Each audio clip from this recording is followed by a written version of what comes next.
नमस्कार। सुशील कोच की एक और अंक में आपका स्वागत है।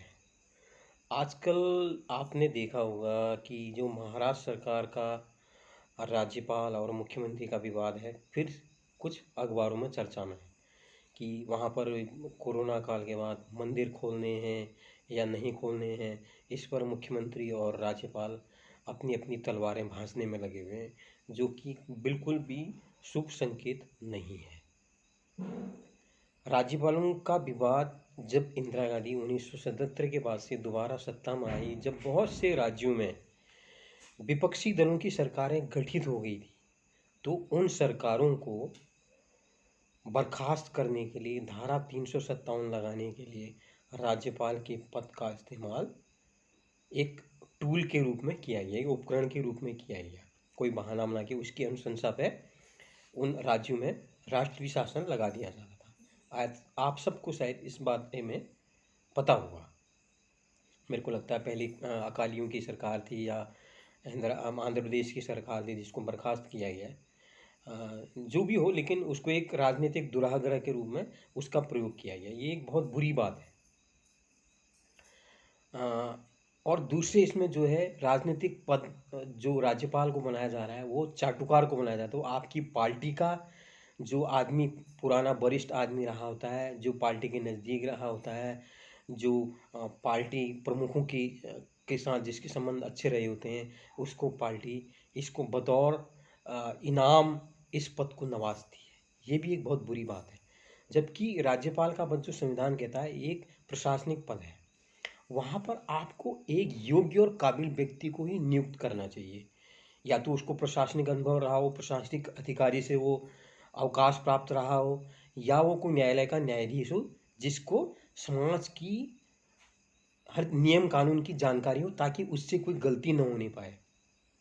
उसको एक निष्पक्ष प्रशासक के तौर पे काम करना चाहिए, जो कि होता नहीं है। ये बहुत एक दुराग्रह वाली बात है। ऐसा बिल्कुल भी होना चाहिए। फिर ये जब चर्चाएं चल रही थी अभी हाल के वर्षों में, अरविंद केजरीवाल जब चाहे तब कहते थे जी मैंने फाइल भेजी है, और जो उपराज्यपाल हैं वो फाइलें उन्होंने रोक ली हैं। ये लगातार बराबर ये चर्चा में चलती रहती थी बातें।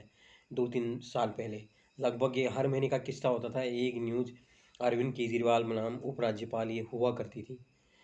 पता नहीं वो उसमें कितनी सच्चाई है कितनी गलत है, ये एक चर्चा का विषय हो सकता है। उसके बाद आपने देखा होगा केरल में जो वामपंथी सरकार है, जब से वहाँ आरिफ मोहम्मद खान है, कई मौक़ों पर वामपंथी सरकार ने उनको उनकी बेइज्जती की कोशिश की, जो कि बिल्कुल भी गलत नहीं है। आपके विचार अलग हो सकते हैं, लेकिन आपको राज्यपाल के पद का सम्मान करना चाहिए। तो ये राज्यपाल के पद का खेल जो है बहुत जगह चला। लोगों ने कई बार